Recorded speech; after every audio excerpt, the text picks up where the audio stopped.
ভ্যানই তো মজা হইতেছে ভাবি ছিল, আমি ভাবিকে মিস করতেছি। ভাবি টাঙ্গন নদীর উপর দিয়ে আমরা যাচ্ছি, সুন্দর সুন্দর দৃশ্য, অসাধারণ। পাউরুটি দিয়ে ভিজিয়ে ভিজিয়ে চা খাচ্ছে, না চাতে পাউরুটি ভিজিয়ে চা খাচ্ছে। চা কেউ না করে, চা কেউ না করে, চা সব জায়গায় বিরাজমান থাকা উচিত।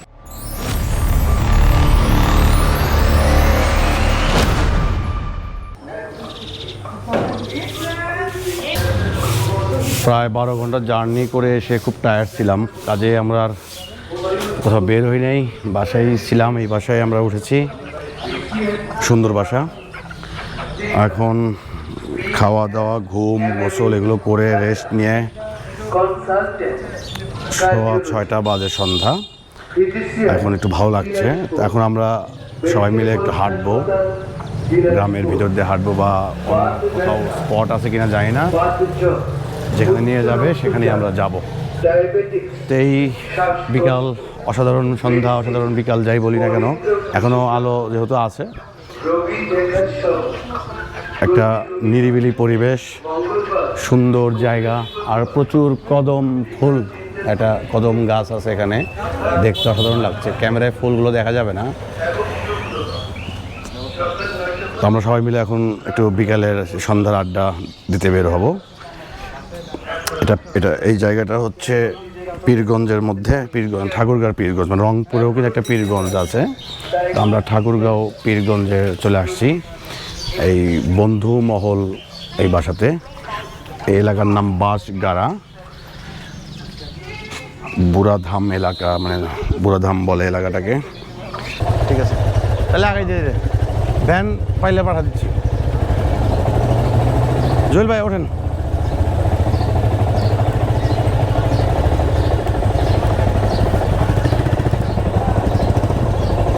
আমরা বিকালবেলা ঘুরতে বেরোলাম, 2টা মোটরসাইকেল নিয়েছি, আর ভ্যানে করে বাকি সদস্য যারা আছে তারা যাবে। বা সূর্যটা খুব সুন্দর ছিল, তো অসাধারণ জায়গা পীরগঞ্জ ঠাকুরগাঁও।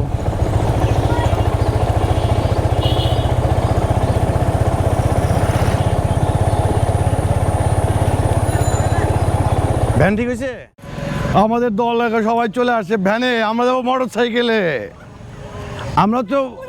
আমরা সারা জীবন মোটরসাইকেলের মানুষ, আমরা মোটরসাইকেলের মানুষ, মোটরসাইকেলে যাবো। এটা যাবে ভ্যানে, ভ্যানই তো মজা হইতেছে ভাবি ছিল, আমি ভাবিকে মিস করতেছি। ভাবি সাবধানে যাও ভাই, বাচ্চাটা সাইডে, আচ্ছা সাবধানে, ধীরে ধীরে যেতে বলো, সাবধানে।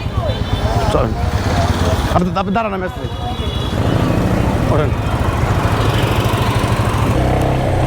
ও বাতাসটা সেই,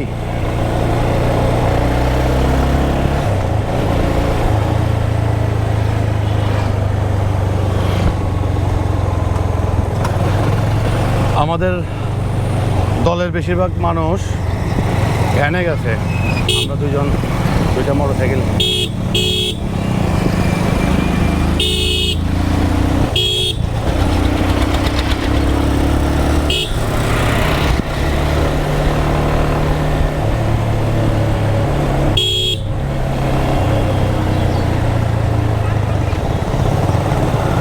সুন্দর করে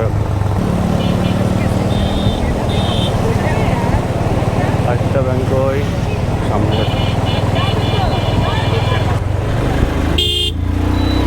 আমাদের আর একটা ভ্যান সামনে, আর একটা দল, এই যে আমাদের আর একটা দল।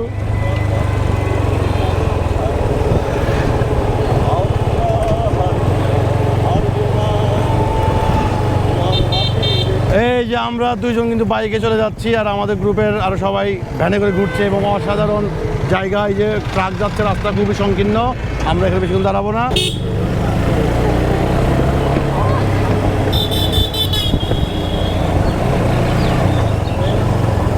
কি ব্যাপার, এত সুযোগ করলাম ওই আসে।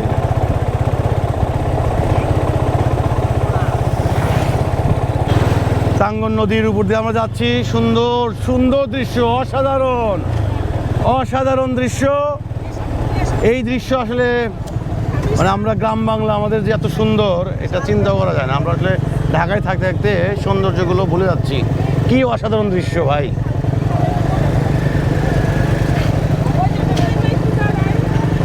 এখানে দাঁড়াইবা কেমনে? এখানে জ্যাম হয়ে যাবে দাঁড়াইলে। ভাই রুম পাপুড়ে নামায় দেন, আমরা আসার সময় নিয়ে যাবো। রুম পাপুড়ে আর সুমিয়ে নামায় দেন।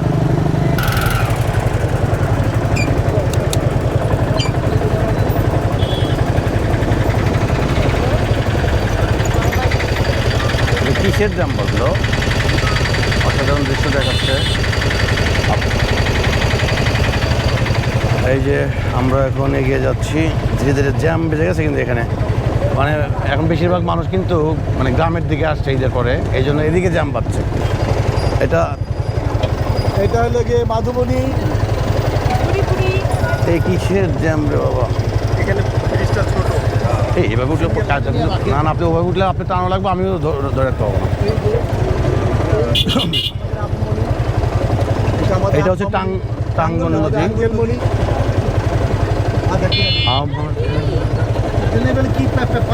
কিনবি বলে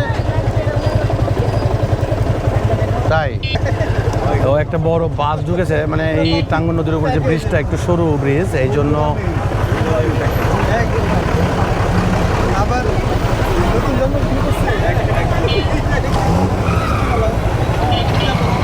দিনাজপুর 35 কিলোমিটার দূরে এখান থেকে। পীরগঞ্জ মূলত দিনাজপুর এবং ঠাকুরগাঁর যে মূল সদর মাঝামাঝি অবস্থায় পড়েছে, মানে দিনাজপুরের বর্ডার এলাকাও ধরা যায়। পীরগঞ্জ থেকে দিনাজপুর প্রায় 35 কিলোমিটার, আর ঠাকুরগাঁ 40 কিলোমিটার, মানে এটা একটা ভালো দিক। পীরগঞ্জ জায়গাটা সুন্দর লাগছে আমার কাছে, মানে মাঠটা কি সুন্দর, মানে এদিকে খোলা মাঠ, আবার সাথে একটা নদী চলে গেছে। আর টাঙ্গন নদীর নাম কিন্তু আমরা শুনেছি, মানে বইও পড়েছি, আসা হয়নি কখন এদিকে। আমি প্রথমবার এই ঠাকুরগাঁ আসলাম। আর এই গাছগুলোর যে দৃশ্য সারি সারি সাজানো, মানে অসাধারণ। আসলে এই গ্রামে না ঘুরলে ঘোরার আনন্দটা পরিপূর্ণ হয় না। গ্রামগঞ্জের ভিতরেও এখন মানে সুন্দর সুন্দর সড়ক হয়ে গেছে, ব্রিজ দিয়ে কানেকশনটা বাড়ানো হয়েছে, এই জন্য মানুষের চলাফেরাটা এখন অনেক সহজ। আচ্ছা, আমরা দিনাজপুরের মধ্যে ঢুকে পড়েছি, কিন্তু আমরা এখন দিনাজপুরের সুলতানপুর দিয়ে যাচ্ছি, মানে অলরেডি ঠাকুরগাঁ থেকে দিনাজপুর।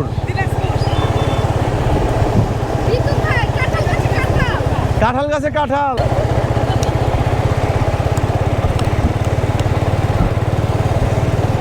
দুইটা ভ্যানের সাথে একটা বাইক যাচ্ছে, আরেকটা বাইক গেল কই? আরেকটা বাইক গেল কই? আরেকটা বাইক গেল কই? আরেকটা বাইক গেল কই? জোশ পাই গেল নাকি?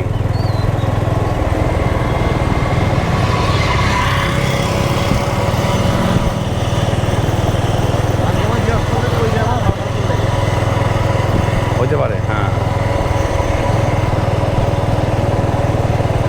একটা ঈদগাহ মাঠ, বড় মাঠ, গ্রামের এই একটা বড় বিষয়, মানে জায়গায় জায়গায় বড় ঈদগাহ মাঠ থাকে, যেখানে 2-3 গ্রামের মানুষজন এসে একসাথে নামাজ পড়ে। এক সময় এরকমই ছিল, এখন প্রায় প্রতিটি গ্রামেই ঈদগাহ মাঠ হয়েছে। আমরা এখন বড় সুলতানপুর চলে আসছি, এখানে চা খাবো আমরা। এই সবাই এখন চা খাবে।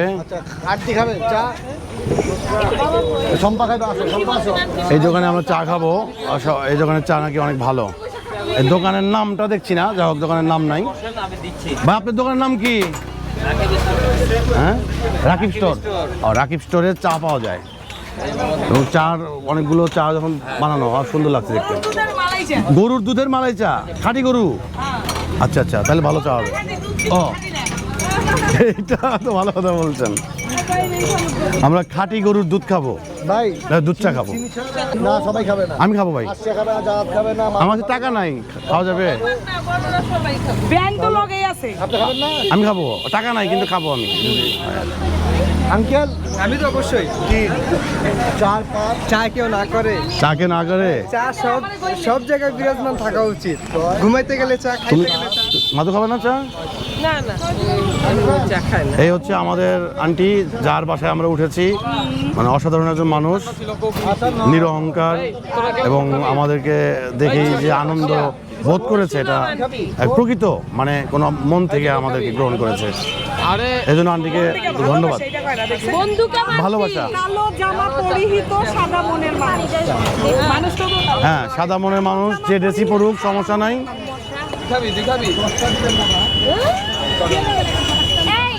আমাদের চা রেডি হচ্ছে না? আমরা কিন্তু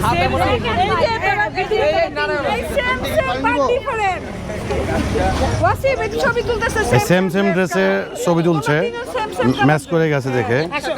এই তোমার সাথে ম্যাচ করে গেছে কিছুটা।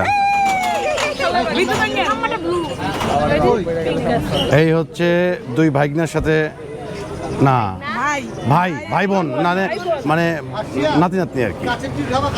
নাতি নাতনি বলে একটু বুড়ো বয়স্ক বয়স্ক লাগে বলে ভাই ভাই।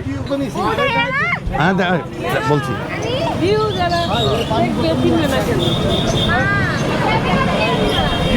আমরা এখন চা খাবো, সেই চা খাওয়ার আনন্দে এখানে দাঁড়িয়ে আছি। চা খাওয়ার জন্য দাঁড়িয়ে আছি এবং এরপরে আনন্দ বোধ করবো। সেই বিখ্যাত যে হাজি ও হাজি দানেশ এতিমখানা, দেখি চা বানানো হচ্ছে বোধ হয়। আমাদের চাগুলো বানানো হচ্ছে। আচ্ছা, তোমরা কি আইসক্রিম খাচ্ছ আবার? খাচ্ছি না, আম্মু আর আম্মুর নাতিন খাবে ললি নাই। ললি নাই। এটা কত পয়সা দিবি?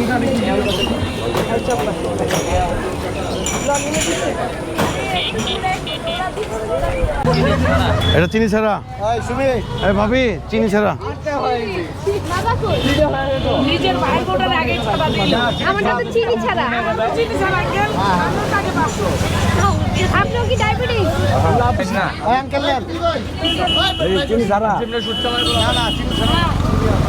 কি ডিম? এই আমার চা কই? আন্টি আপনার চিনি ছাড়া দিবে? দিছে। দেখি চিনি ছাড়া দেয় নাই। আরে চিনি ছাড়া তো। চিনি ছাড়া দেয় না তো সব। আপনার চাপা দিচ্ছে। ভালো ভালো চাটা ভালো। চাটা তো পারফেক্ট বানিয়েছে ভাই। হ্যাঁ চা তো চিনিও পারফেক্ট হয়েছে, বেশি হয় নাই। চা কাছে আর এখানকার টেস্টটা নষ্ট করে দিন। ভাইয়া কই জানো বুঝলাম না। আরে ভাইয়া অস্থির অস্থির অস্থির অস্থির। সুমিরে দিয়া। আন্টি চলে বলতাছে যে তোমরা দুজন আমার চা। আসো না চা তো বেরিয়েছে, আসো না। পাউরুটি দিয়ে ভিজিয়ে ভিজিয়ে চা খাচ্ছে, না চাতে পাউরুটি ভিজিয়ে চা খাচ্ছে, টেস্টি হয়। কার বাকি আছে কি আর? রুম্পা নাকি বড় আন্টি খাবে না? চাই সব বললাম চা বড় আন্টি খাবে না? বন্টি দিছো তো। হ্যাঁ কয়টা? কি ভাই চা খাচ্ছেন? আপনি মিয়া লেট করছেন কেন? আমি বললাম ভাবি অসুস্থ ও বাবা কত এটা? বাবা এটা কত? তো চা খাওয়া চলছে, চা খাওয়া চলবে। আরে ওর কারণে দাঁত দেখা করে রাখো।